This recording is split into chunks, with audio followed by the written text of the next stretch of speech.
let's suppose that we have the stock market and the money market.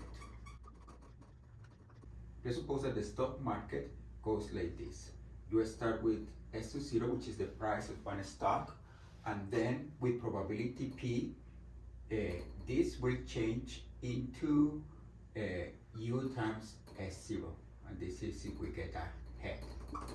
And if we get a tail, we're assuming that we toss a coin, and then this is our model. If we get a head, we get U times S0, and if we get a tail, we get D times S0. Without loss of generality, we can assume that U is smaller than D. This is smaller than D. Our money market, it goes like this. If we have a quantity X after one period, this is after one period, we will get 1 plus R times X. Notice that if we have money, our money will increase. If X is negative, if we owe money, then we will owe more. And then some natural assumptions are that D is smaller than 1 plus R, and that U is bigger than 1 plus R. Notice that if 1 plus R is bigger than U, then nobody will invest in the stock market. And also, if 1 plus R is smaller than D, then nobody will put money in the money market, but everybody will stay in the stock market. Okay? These are some natural assumptions. We will use that later on, that U minus 1 plus R is positive, and 1 plus R minus D is positive. A derivative security, by definition, derivative security is a security that will pay you B1 of H after one period if you get a head, and it will pay you B1 of tail if you get a tail. Then you pay some money, and then that after you pay that, you will get this amount if you get a head, or you will get this amount if you get a tail. But then the question that we're going to answer is, how much should be this worth? That means that B sub 1 of H is given, B sub 1 of T is given, and we want to find out the fair price that we need to pay. In order to accomplish that, we are going to assume that we are expending V0, and that instead of buying this derivative security, we are going to use the stock market and money market to get the same. Then after, if we find the right V sub 0 that allow us to do that, that will be the fair price. Right? I repeat, we find the amount of money that using the stock market and the money market will produce the same output after one period. Then if we have V sub 0 and we want to invest, we want to buy some stocks, right? Then this is the amount of stocks that we buy. And then if we buy this amount of stocks, we will spend delta 0 times S0, but we have V sub 0. That means that we will end up with this amount of money. But then after one period, what happened after one period? After one period, we get multiply this by 1 plus R. Notice that if delta 0 S0 is bigger than V sub 0, that means that we didn't have enough, and then we have to borrow some money, and then this will be a bigger debt. But if this is positive, then we will have more money. And then this is the amount of money that we will have after one period. But also we have some stocks. Then we have delta 0 times S1. And we want this to be equal to B1. Notice that here, indeed, we have two equations. The equation that we have are the following. Let me write them here. Delta 0 times S1 of head plus B sub 0 minus delta 0 S0 times 1 equal to B1 of H, and when we have a tail, then we have delta 0 S1 of tail plus B sub 0 minus delta 0 S0 times 1 plus R equal B1 of tail. Notice that this is S1 of head and this is S1 of tail. Then essentially we just need to solve this system of equations. Let's call equation 1 and equation 2. Notice that if I do equation 1 minus equation 2, these two things are the same, and then we end up with delta 0 equal to B1 of H minus B1 of tail over S1 of H minus S1 of tail. This is the portion of a stack that we need to invest.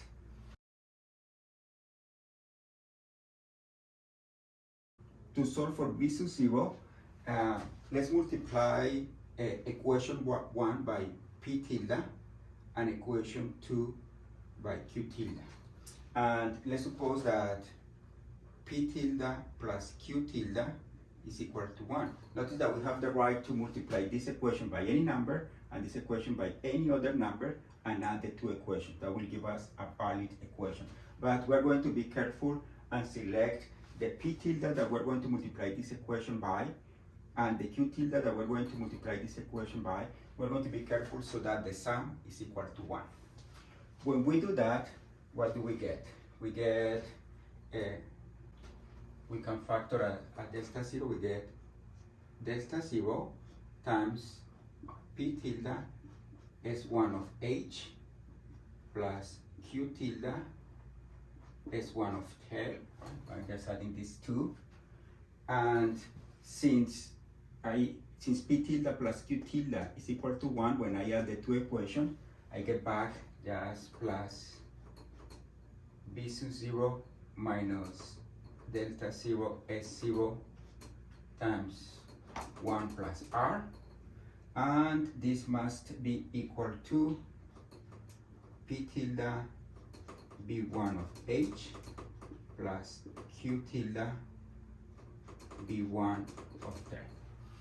Notice that this equation on the left can be written as, I can factor a delta 0 here, and I can write it like delta 0 times P tilde S1 of H plus Q tilde S1 of T minus 1 plus R times S sub 0, that I'm factoring this delta 0 here, plus V0 times 1 plus R equal to P tilde B1 of H plus Q tilde B1 of T. And if we are careful enough so that we choose P tilde and Q tilde, the sum being 1, but also we pick P tilde and Q tilde so that P tilde S1 of H plus Q tilde S1 of T is equal to 1 plus R times S sub 0, then this part is going to go away and we will have that B sub 0 is equal to P tilde B1 of H plus Q tilde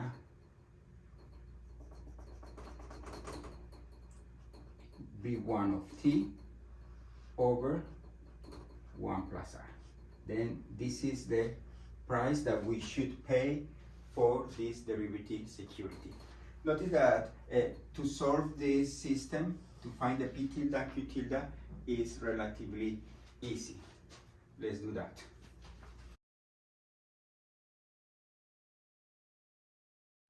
we have that P tilde times S1 of H, but S1 of H is U times S0,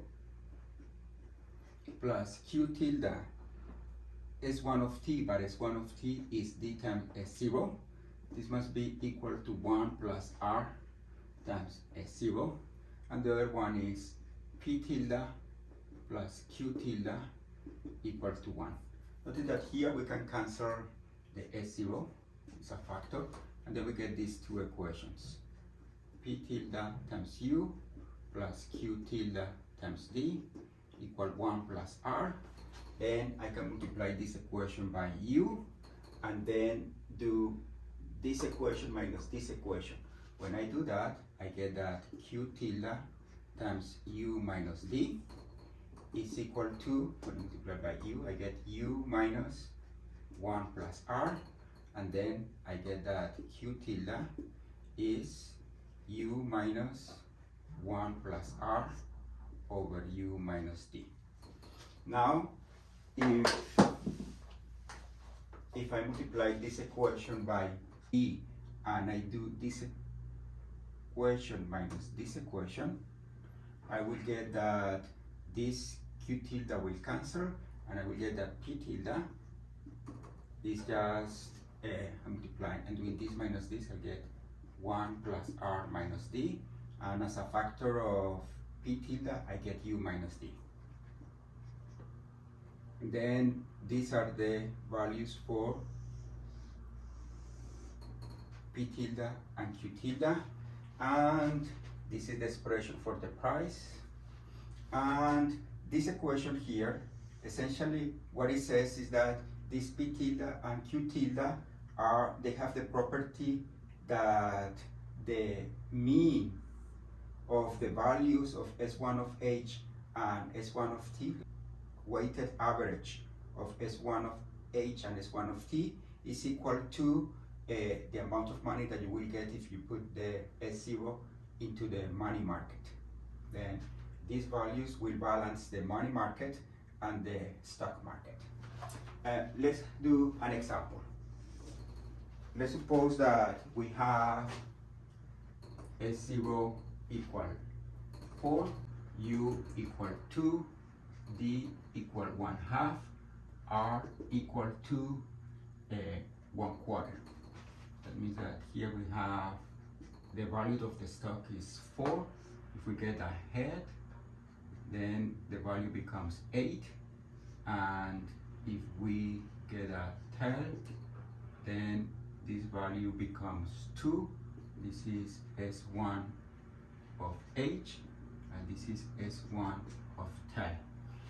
And some important observation of this formula is that this formula is independent of the initial P and Q. Then an example of a derivative security is the European call option. And the way this works is that you pay an amount, right? You pay a certain amount to have the right to buy at some particular price a stock, right? Then in this case, let's suppose that we pay a certain amount and we will have the right to buy after one period. We have the right to buy at this value K equal 5. Notice that this is an example of a derivative security, because that means that we pay this amount and then after one period we can just buy a stock at $5, but the value is 8. That means that we can buy it and then we can sell it and we get $3. Then in this example, B1 of H is 3. What happened if we get a tail? If we get a tail, the value of the stock is $2. We can buy it at 5, but we are not going to buy it at 5 because it's actually 2. Then essentially we will get nothing. Then B1 of tail is 0. Then let's find the value of what should be the price of this European call option. Then we can use this formula to find the P and the P tilde and Q tilde. we have that in this case P tilde is just U, which is 2 minus 1 plus R would be 1 plus 1/4 minus 5/4 over U minus D. U minus D is 3/2. Then this is 3/4 over 3/2. This is 1/2. And therefore, the Q tilde should be also 1/2. Now we have that. And that means that the value that we need to pay, according to this formula, is 1/2 times 3 plus 1/2 times 0 divided by 1 plus R, which is 5/4. And this is 3/2 over 5/4, and this gives us 1.2. We should pay $1.20 for this European card option. We can also compute the delta zero. Delta zero in this case would be 3 minus 0, which is 3, and S1 of H, 8 minus 2, which is 6, then this is equal to 1/2. Let me show you something interesting. For example, if we see one of these calls being sold for $1, right? Then what we could do is we can buy it and get some money out of it. This is the way we do it. And let's suppose that we have some stocks and we have no money. Then what we can do is we are being offered this option for $1. Then what we can do is we can sell half a stock, then we are half a stock less, and we sell it, and then we get $2 when we sell it because the price is 4. And then with these $2, we pay $1 for the option, and we get $1 that we put in the market, right? The money market. Then after one period, what is going to happen? If we get a tail, then we lose this dollar, but the money market will give me 125 for this, and then with this 125, we can buy back the half a stock because the stock now is $2. Then we pay $1, and then we got $25 back. Then we have the same amount of stocks, but we have $0.25. Also, if we have a tail, what is going to happen? Here we will get a stock. We can buy it and sell it, and we get $3, right? And here we have 125, right? And then all together we have 425. And with this 425, I can buy half of the stock back. It will cost $4, but then I will end up with 25 cents. Okay, this is it for this video.